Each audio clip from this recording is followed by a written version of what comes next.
Você lembra dela? Que é contra a escala 6x1? Então, ela vai responder a pergunta: o Brasil melhorou com o Lula? Ih, faz o L? Será que vem aí, hein? Vamos ver. 3 Irmãos Podcast. Ponto que a gente já conversou com um político que falou que foi vítima de lawfare no Brasil, né? Que tava tendo influência aí de outros países aí em decisões acontecendo aqui para benefício deles. O Brasil, bem ou mal, ele tem certas questões, né, geopolíticas relevantes, né? Totalmente Uma é o fato de ser um celeiro do mundo mesmo. A gente alimenta boa parte da população mundial. Celeiro do mundo. Ô, tristeza. Inclusive, bom dia, boa tarde, boa noite, pessoal do YouTube. Tudo bom com vocês? Você já se inscreveu nesse canal? Se inscreva. A gente tá caminhando por 50 mil inscritos, hein? Né? Então tem muita gente que depende da gente quando a gente fala disso. Eu lembro, por exemplo, lembra aquela briga que deu com o Macron na época do Bolsonaro, que o Guedes falou da mulher do Bolsonaro, do Macron, o Guedes etc. não, o Bolsonaro falou. Enfim, foi uma celeuma ali. E foi porque o Brasil já tinha cumprido praticamente tudo para entrar na OCDE. E o Macron não queria de jeito nenhum, porque, imagina, os agricultores franceses panicam em competir com o Brasil, porque a gente é muito mais produtivo, e o Brasil preserva muito mais do que a França. Então eles vieram com toda a história da carochinha, de defesa da Amazônia, de que a gente estava destruindo. Cadê essa turma? Tá lá o Macron abraçado com Lula.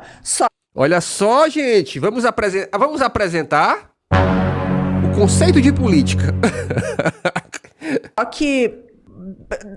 Como é que tá as queimadas? Recorde. Como é que tá devastação? Recorde. Morte Yanomami? Recorde. O que mudou de lá pra cá? Só piorou. Qual a diferença?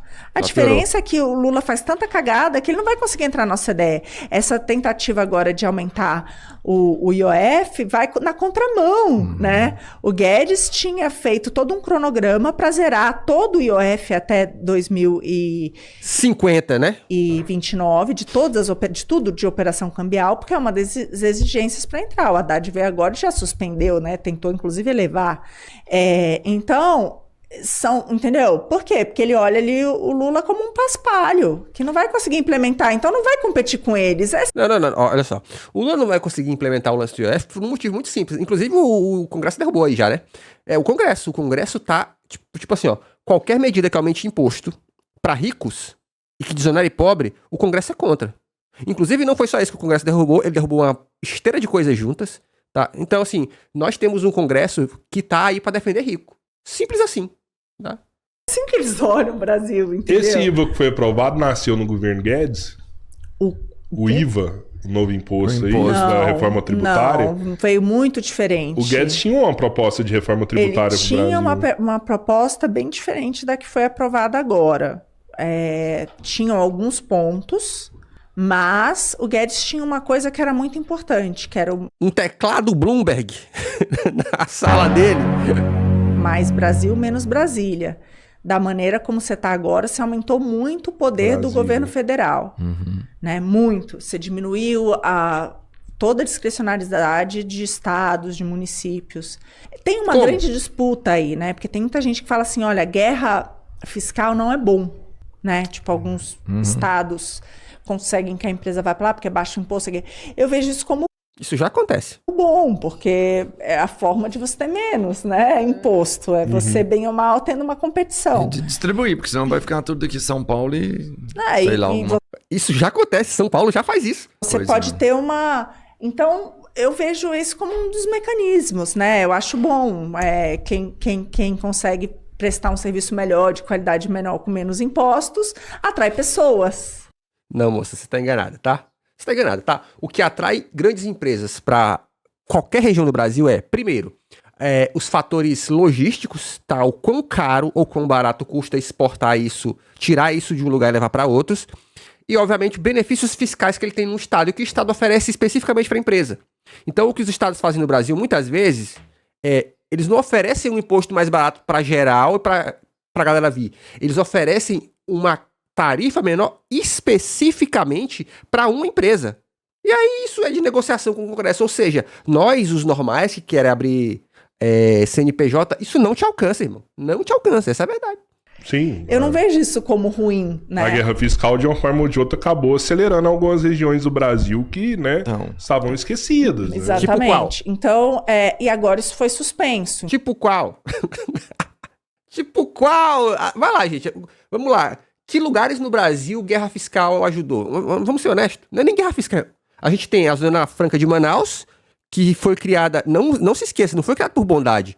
Havia uma preocupação estatal do tipo, mano, se a gente não ocupar a Amazônia com gente lá, essa área pode ser tomada da gente, tá ligado? Essa era a preocupação. Foi assim que foi aberta a Transamazônica. A gente tem agora aí, acho que em Fortaleza, se eu não me engano, ou é João Pessoa, que tem um setor específico para indústria de aplicativo e tal.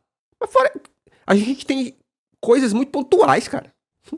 Então, sempre foi visto, e com isso aumentou muito o poder do governo central. Então, Governo central. Eu não vejo que isso faz sentido com o que o Guedes queria. O que ele achava é que tinha que ter uma facilitação, né? Unificação. Então, teve a ideia do imposto único e de outras coisas, em que você... Mas, vamos lembrar também, né? No governo do Bolsonaro, quando estava com o Guedes, ele entregou um país com menor dívida, menor carga tributária, pela primeira vez na nossa história, com uma pandemia no meio. Esse governo já aumentou até agora o imposto 24 vezes. 24 vezes? 24 vezes, 24 aumentos de impostos. Vamos lembrar que o Bolsonaro e o Paulo Guedes meteram aquela rolha eleitoral do corte do ICMS dos estados, você lembra disso? Aí, governadores, tá aqui, a solução é vocês cortarem o ICMS aí. Você lembra disso? Que aí, em véspera de ano eleitoral, tudo quanto é governador falou, tá bom. Assinaram lá um decreto pra reduzir por quanto tempo? Acho que foi 6 meses ou foi 8 meses, você lembra disso? E assim, não tô defendendo aqui o governo Lula não, porque realmente, infelizmente, o governo Lula trouxe vários impostos aí que a gente não tinha. Taxação das brusinhas, esse rolê todo, não tô defendendo não. Mas, cara, o mito não era nem o santo, tá? 1 a cada 37 dias. A gente está no recorde de impostos, a gente está no recorde de endividamento. Mas aí, lembre-se, por que tem o recorde de imposto? Porque o Brasil está numa situação em que a gente pega muito dessa grana que o Brasil arrecada para pagar a taxa de juros que o Banco Central mantém altíssima, tá? Vamos ser honestos nesse rolê. E aí o governo tem dois caminhos, que é o que a gente vê na televisão o tempo todo. Corte de gastos ou arrecadar mais. O jeito de arrecadar mais é com imposto. Aí por que não corta gasto?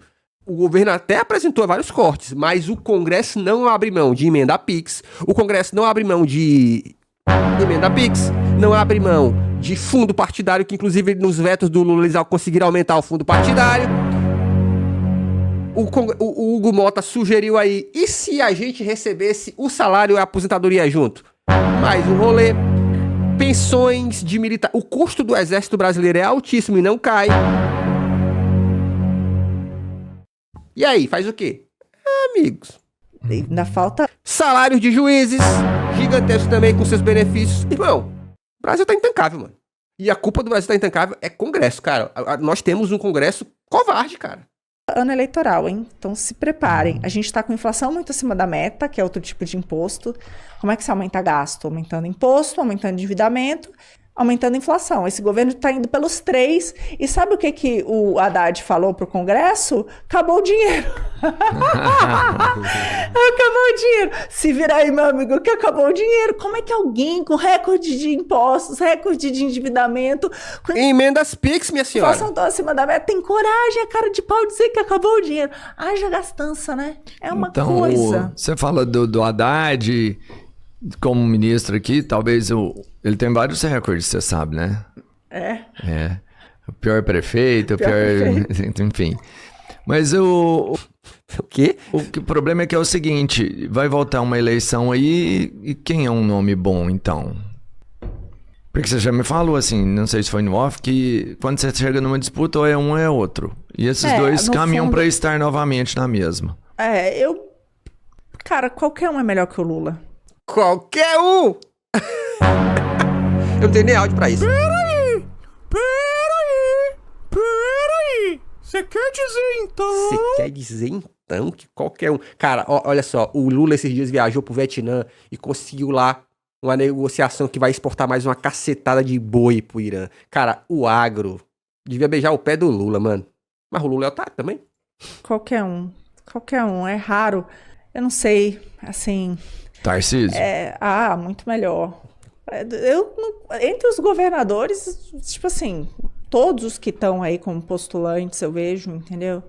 Todos os nomes que aparecem hoje em pesquisa eleitoral, para mim, são melhores do que o Lula. Qualquer um. Michele, Eduardo, Tarcísio, Zema, Caiá. Caraca, como é que pode, né? Eu quero entrar pra essa família Bolsonaro. O Bolsonaro!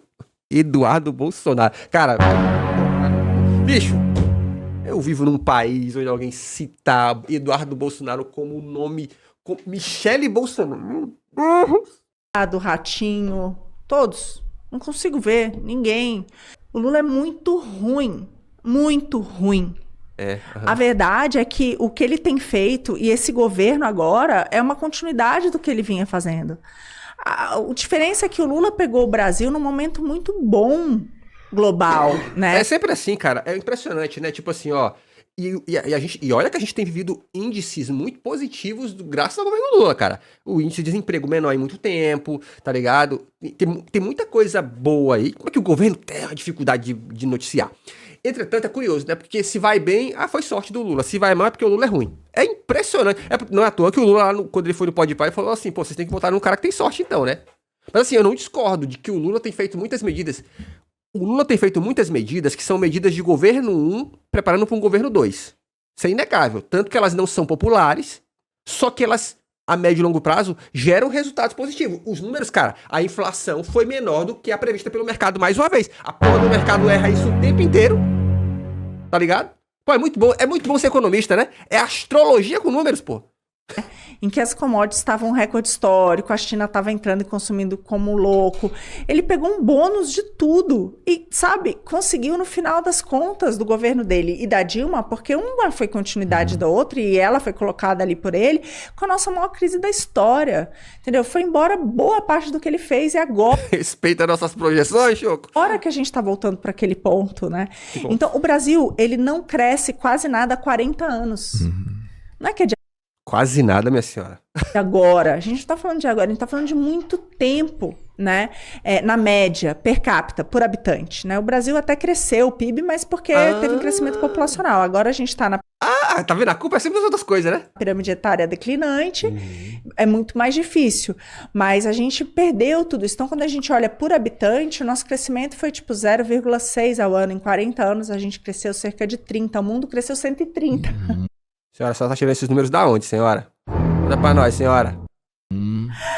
A gente ficou muito para trás, né? Muito para trás. E é uma coisa geracional. E por quê? Porque a gente tem um modelo de Estado que ele vive muito da ideia do assistencialismo. Só que o assistencialismo, ele não permite que você se desenvolva. Não permite, não. O agro aí é ajudado pra cacete todos os anos, mas não permite, não, né? Dar esmola não resolve a vida de ninguém. Só do agro. Pode atenuar aquela dor naquele momento, mas ela não permite o desenvolvimento pessoal de ninguém. Permite. E ele está transformando as pessoas em pessoas viciadas naquilo. Todo mundo viciado. Então, isso é muito complicado. Esses dias apareceu uma reportagem aí do cara que tem uma fábrica de ovo, né? O cara do ovo, falando que é um suplício contratar no Brasil porque as pessoas preferem R$600 do Bolsa Família. Aí a galera foi atrás desse cara. Esse cara aí do ovo, as empresas dele têm sede fiscal no Uruguai, porque paga menos imposto, tá ligado? Uma no Uruguai, a outra, esqueci qual é o país também, mas não é nada no Brasil. Segundo, a média salarial do cara é 1.800 conto. Ou seja, meus queridos, a gente tem o caso do empresário reclamando do... o Bolsa Família. Sabe por que ele reclama? Porque ele não quer pagar nem isso, meu irmão. Tá ligado? Gente, eu digo e repito pra vocês, não se enganem. O sonho desses mega empresários é ver todo mundo tão fudido que vão topar trabalhar por qualquer coisa que eles ofereçam. Essa é a verdade, cara. Eu gosto de dar um exemplo do Haiti. O Haiti foi o país no mundo que mais recebeu ajuda humanitária na vida e acabou com o país, né? O Haiti Moça, tem a porra de uma guerra civil no Haiti, moça.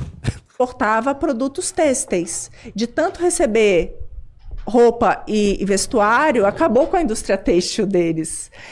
Você tá confundindo com a Inglaterra na Índia, moça. Uma das eleições tinha mais de 70 partidos disputando.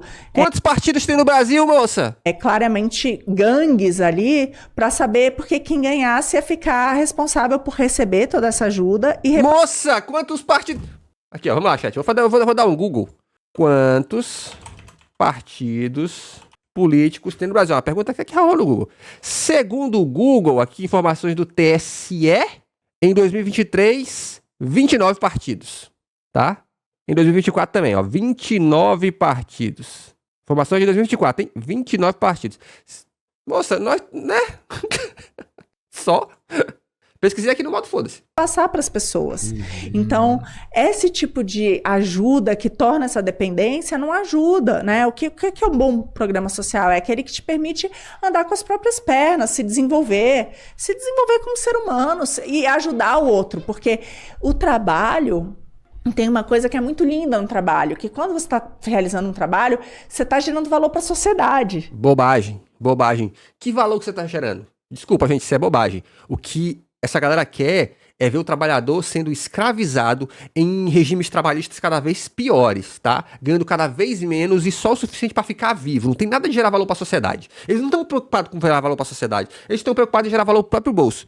Programas sociais como o Bolsa Família, por exemplo, eles fazem uma coisa que inclusive colabora muito, que é ele mediante sim a ajuda social da grana, os pais têm que ter os filhos na escola, os filhos têm que ir pra escola, tem que estar com a vacinação em dia. Você tá ligado?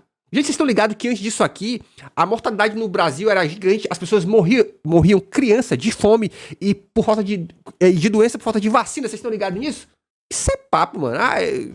Por exemplo, o pessoal assiste o podcast de vocês porque o que vale para os assinantes e para quem ajuda e colabora para o programa e patrocina o programa, vale mais do que para vocês, senão não te acorda, Claro. né?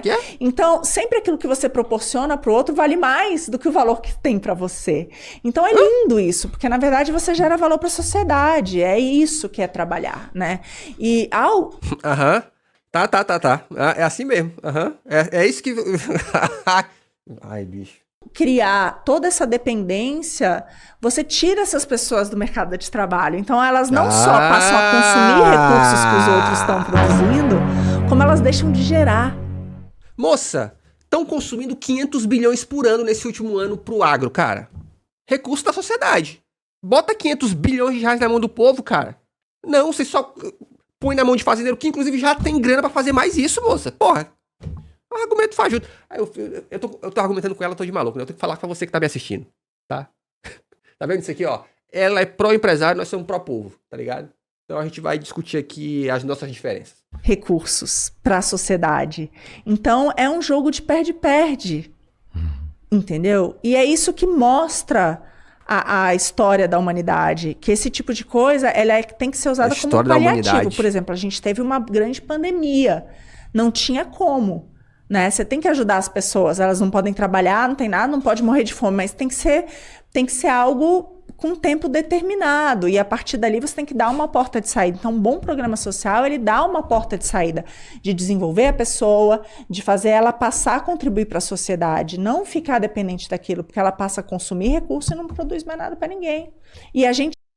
Isso não acontece, né? Infelizmente, no Brasil, a gente vai criando esse estado que vai tornando a população muito viciada nesse assistencialismo barato, entendeu? Que é um pouco disso, a gente não é um estado seguro, isso é muito complicado, né? Porque as pessoas têm medo de andar na rua, como é que você desenvolve numa situação dessa? A gente não dá uma educação boa, de qualidade, aí como é que a pessoa vai sair da situação dela, né? Uma pessoa pobre que vai para uma escola que não aprende... A gente quem, moça, não dá uma educação de qualidade? A gente quem? De nada, né? Então, entendeu? A gente vai meio que... A gente atrapalha o desenvolvimento. Essa que é a verdade. O Estado, hoje em dia, ele atrapalha esse desenvolvimento. Então, olha aqui, qualquer um melhor que o Lula. Quer dizer, ele tem uma boa rejeição, baseado na sua percepção dele. Eu acho que a sua percepção não é única no país. Os números mostram que ele está com a maior rejeição de todos os tempos, Sim. né? E quem ganha política é quem menos tem rejeição, praticamente, hoje em dia. Porque todo político tem um grande... Não sempre foi assim. Né? Aceitação e quase que comparativo com isso, uma grande... O que é mais bem aceito também é o mais rejeitado. Quem que é um cara que se vem tem uma rejeição menor? Você que vive nesse mundo mais próximo, tem alguém com uma rejeição menor? Não, então, de novo, o que essas pesquisas mostram é que todos os nomes que hoje em dia estão na pesquisa têm uma rejeição menor do que a do Lula. Mas... O que é clássico, porque afinal de contas eles não estão no poder, né? Não é só isso, né? Porque é difícil, o Brasil é muito grande, então você precisa ser conhecido nacionalmente, isso não é simples, né? O fato do Bolsonaro A gente sabe que esse inquérito foi feito de uma maneira para prender ele, trancar a chave, né? De preferência, não permitir nem que ele se comunique na época das eleições. Ele tá proibido de falar, tá ligado? Tá proibido. Cara, o Bolsonaro tá falando dia sim, dia não, cara. Você acha engraçado. Não se comunique, Bolsonaro tá falando dia sim, dia não, gente. Então, só pra mim muito entender, esse dificilmente ele vai inquérito estar nas ele ainda urnas. não concluiu, porque eles estão, tipo assim, esperando o momento pra que isso aconteça. Mas vai ser concluído do jeito que a gente sabe que vai ser concluído. Que jeito? Do jeito do Sérgio Moro? Você lembra que o Sérgio Moro tinha aquela ligação que ele não podia ter vazado porque era ligação de chefe de Estado? Lembra disso? A lei proíbe de vazamento de ligação de chefe de Estado. Que era no caso da Dilma falando com o Lula lá, aquele plano de para evitar a prisão do Lula preventivamente, em segunda instância, ela ia dar para ele status de ministro, porque aí ele teria acesso a foro privilegiado. Inclusive errou, porque ele tinha feito aquilo muito antes. Mas enfim, errou no sentido estratégico, tá? Eu realmente acho. Porra, você vai resolver isso na ligação. Mas de qualquer maneira, vazou sem poder vazar. Só que ele tinha acesso a isso em abril do ano eleitoral. Sabe quando ele vazou aquilo no Jornal Nacional? 7 dias antes da eleição. Tá? E tá tudo certo, feijoada. Todo mundo, olha, vazou, planta, olha aí. Então assim, irmã. Né? Que ele já foi iniciado com a culpa do Bolsonaro. Na verdade, tudo vai sendo feito e construído para determinar a culpa do Bolsonaro. Essas pessoas, os manifestantes do 8 do 1, estão recebendo essas penas de 17 anos para tirar o Bolsonaro do jogo político. Isso para mim está muito claro. Coitado. Então, agora, o fato do Bolsonaro continuar levando que a candidatura dele vai ser a de 26 não permite outros nomes despontarem, porque ele é o maior hoje candidato da direita. Então, eu tenho essa dúvida se vai dar tempo de quem quer que não seja ele, ter esse conhecimento no Brasil inteiro, porque o Lula, apesar de ser muito rejeitado, ele é também muito conhecido, né? Então, é uma disputa. E outra coisa, eu vejo o Lula sempre como um candidato forte, por quê? Por quê? Porque ele é capaz de tudo, né? E O quê? Capaz de ganhar voto? já está capaz de tudo. Então, Tipo a o gente quê? vê, por exemplo, 60 milhões de pessoas que não vão mais precisar pagar energia elétrica, Não vai, o Congresso derrubou, tá gostoso demais. o Vale Gás que vai aumentar agora, né? Mais de R$100 para você. Oxi, ele baixou 17, foi 17? 17%. Ó, posso estar enganado, tá? Mas a Petrobras baixou um percentual altíssimo do preço do combustível lá para as distribuidoras. E os caras estão aumentando no posto de gasolina ainda assim, senhora. Você ter o Vale Gás. Então ele vai fazer tudo o que for possível. Não importa se a nossa dívida vai continuar subindo. Não importa. Cara, ó, de novo, ó, aqui, ó, pra gente que é normal. Você lembra que o Bolsonaro, qual foi o lance? Teve um benefício social, cara, que no ano eleitoral ele também meteu lá em cima, você lembra disso? Prometeu 13º, um monte de rolê. Você lembra disso? Não importa se vai ter mais 24 aumentos de impostos, não importa se a inflação vai continuar alta, ele vai despejar tudo possível até as eleições, Você porque acha que é o isso ano que que vem sempre vai ter aconteceu. mais irresponsabilidade fiscal Com ainda? certeza. E Auxílio o Brasil, se não me Congresso, engano, infelizmente, é vendido, porque É, vendidaço, tá? E o Congresso vetando tudo. o Congresso tem aprovado isso, né? Você acredita que o ano que vem a taxa de juros pode abaixar? Então, pode até ser, porque em algum momento todo esse absurdo pode levar a gente para uma recessão. Então, Caraca, é muito fácil, né? Você acha que vai cair de juros? Pode ser.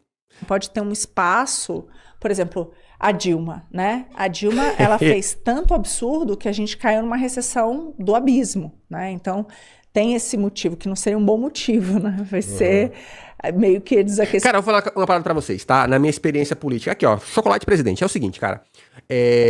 De fato, o Lula ele experienciou um momento histórico que foi a alta das commodities, né? O preço do barril de petróleo foi lá pra cima, o Brasil, né, nadou de braçada nessa parada.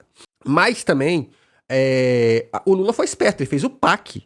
O PAC, que é o Programa de Aceleração do Crescimento, né? Planejava investimentos do governo federal em grandes obras, porque o Brasil precisa de grandes obras estruturantes, e são grandes obras estruturantes que geram muito emprego. Gente, essa é a verdade em qualquer lugar do mundo. É a construção civil que gera emprego pra cacete. Construção civil e industrialização. Industrialização, ela requer um investimento de maior tempo, tá ligado? E governos têm plano de governo, então eles vão pra onde? Pô, construção civil, obras estruturantes, que realmente precisa, tá? Não é à toa que o governo Bolsonaro se beneficiou muito disso aqui na região norte, fazendo o básico, que é ponte, mano. Aqui tinha um monte de lugar que não tinha ponte, ele faz ponte. Tá legal? Está ligado? Então, qual é o problema de qualquer governo hoje? a galera fica fazendo organizações econômicas sem pensar, tá, o boom vai vir da onde? E esse boom é o governo que esquematiza. Então, a gente vai investir no quê para gerar grandes momentos de emprego? Dentro de um país, cara, como o Brasil, estrutura, cara. O Brasil tem muito espaço para crescimento de estrutura. O problema é que aparentemente tem alguma dificuldade, mano. Porque, mano, ó, o Brasil tem espaço pra ferrovias pra caramba. E por que não rola? Mano, tem algum rolê, cara, aí que nós não estamos ligados. Que dificulta, cara. Algum esquema, algum rolê. Então tem ferrovia pra caramba. Estrada precisa muito desenvolver. Por que não rola? Porque a gente quer privatizar tudo, né? É o básico. Aí fica sempre nessa do tipo, me parece, tá? Que a única solução que resta pro governo federal me parece que cara, o que tá só na nossa mão que os estados, entre aspas, não podem dificultar? Estados e partidos. É petróleo, cara. Parece que é só isso que nos resta, tá ligado? Então, é uma expectativa de descoberta de novos bolsões de petróleo, na expectativa de mercado financeiro. É isso. Parece que só nos resta isso, cara. Crescimento pela falta de poder mesmo. Pelo impacto, né? Só nos resta extrativismo mesmo. Por um fato de que você chegou em todos os estertores.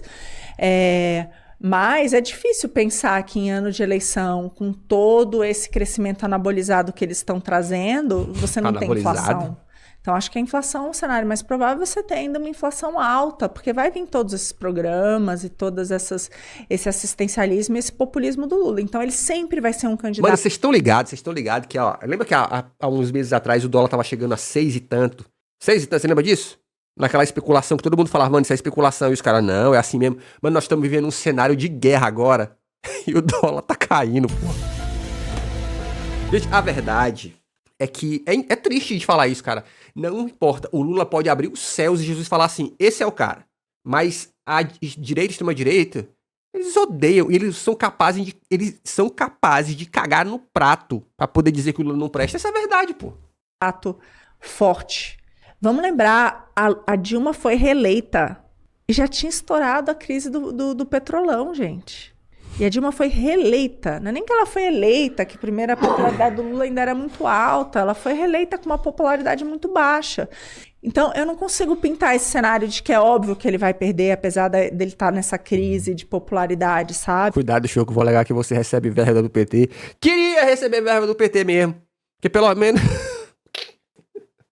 Pelo menos eu seria honesto aqui e falar, foda-se, mas nem isso. Por conta disso, porque a máquina é forte. E ele Eu só não consigo, galera, julgar o PT como se o Brasil tivesse em condições de temperatura e pressão normais. Eu não consigo comparar o governo do Lula com o governo do Bolsonaro como se fossem equivalentes. Não são, cara. Tá ligado? Não é. E a verdade é que mesmo essa galera, elas não debatem com honestidade. Não existe honestidade, cara. Esse perfil É tudo... Nada é orgânico, tudo é programado. De usar a máquina o máximo possível, né? Não é aquela pessoa que tá encolhendo a máquina. Não, ele vai até o limite da máquina. De encolher máquina, porra de encolher máquina. Gente, ó, a iniciativa privada fica reclamando. Aí a máquina está inchada. Me fala uma estrada aí que a iniciativa privada abriu, asfaltou, colocou iluminação pública. Não faz, gente. Quem faz isso é governo.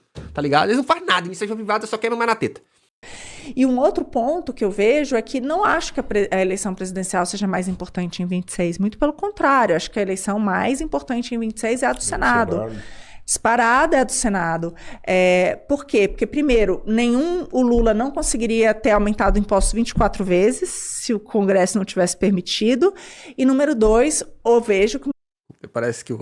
Ai, calma aí, né, Maria Helena? O maior problema institucional que a gente tem hoje é o STF. Olha lá. Então, que é o grande problema que a gente tem. Hoje a gente tem liberdade de expressão, que está sendo questionada. A verdade é que esses caras querem a chave do Brasil, né? Gente, vamos todo mundo pegar a chave do Brasil e dar pra essa galera, pra esses homens ricos e brancos? É isso que eles querem. Eles acham que eles têm... só gente que manja. A gente tem uma arbitrariedade, a gente tem um poder que julga, não é imparcial, a gente está vendo um ativismo exacerbado, os ministros falam o tempo inteiro fora dos autos, estão ali, cantam, né, em eventos de empresas privadas. A gente tem um problema, que é esse problema das mulheres julgarem causas e ganharem recursos que eles julgam. Quê? Né, familiares, etc. Então, a gente está com um judiciário muito corrompido no Brasil. E a única maneira que a gente tem de ter um freio para isso é o Senado. Então, o grande poder capaz de tanto implementar boas propostas do executivo quanto barrá-las. E o único poder capaz de dar um freio nesse ativismo judicial que a gente está vivendo é o Senado. Então, para mim, a eleição do Senado ela é muito mais importante do que a do presidente da República. E não sou só eu que acho, né? O STF já disse que acha isso e está se mobilizando para que os governadores venham como candidatos a senadores, né? Nos estados da esquerda, principalmente. O próprio Lula já disse isso também, e disse, olha, a gente precisa de um Senado de esquerda, porque senão a direita vai esculhambar o STF. Então, assim, todos eles sabem disso, assim. Para mim é uma coisa muito clara que a grande eleição que a gente vai ter é do Senado Federal em 26. Eles modificaram o tempo do Senado para 10 anos? Não, eles não Deus me livre. conseguiram passar Não isso aí na conseguiu calada passar? da noite, né? Eles pensaram nisso, mas não foi aprovado. Porque o que está sendo discutido? Que todas as eleições... Primeiro que não vale para agora, né? A partir de 32, 34. Tem que fazer as contas, mas é para depois. Mas o que aconteceria seria que todas as eleições aconteceriam no mesmo ano. Então, você teria prefeito, vereador, governador, deputado, senador, tudo numa eleição única, em vez de a cada 2 anos. E todos os mandatos seriam de 4 anos. Não teria mais reeleição. Aí nessa tentativa que eles tentaram fazer um puxadinho do Senado, mas não conseguiram, né? Então o Senado, Eles quem, senhora? nesse caso, continuaria em 8. Seria melhor Você todas acha- as eleições de uma você- vez, Você né? acha melhor essa? Eu todos- acho. Um gasto a menos, pelo menos, né? Senão, Não. Acho que vai ser Melhor um um gasto a gasto a menos, não. menos. Pode apostar Não que será. o eleitoral vai dobrar. Mas Eu pelo não menos vai acho ter que mais existe- coerência na hora de votar, né? Você põe um Você acha? prefeito alinhado com o presidente, um vereador alinhado com o governador. Eu acho que dá mais coerência Não, hein? essa hora pro eleitor, acho, né?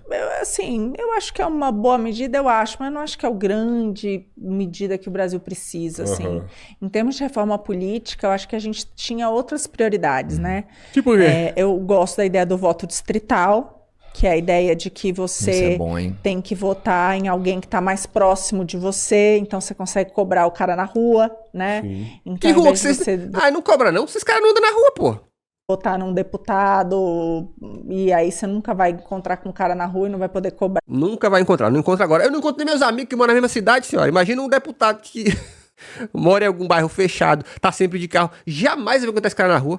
Quer encontrar um deputado? Você tem que fazer parte de algum dessas maçonarias de empresário, né? E olha lá. Então eu gosto dessa ideia, porque você vai ter pequenos distritos e ali a oposição, todo mundo vai se engalfinhar. E outra coisa, o deputado que é eleito, o seu opositor fica ali fiscalizando, né? Então isso é bom também. Hoje a gente tem mais de 9 em cada 10 dos nossos congressistas, eles são puxados para dentro do Congresso pelos grandes puxadores de voto. Então você põe ali, a gente já teve o Tiririca Levou um punhado. Né? levou um monte de gente. Tá aí. Mais uma vez. Se inscreva nesse canal. Aqui tem vídeo de segunda a sexta. Beijos e tchau, obrigado.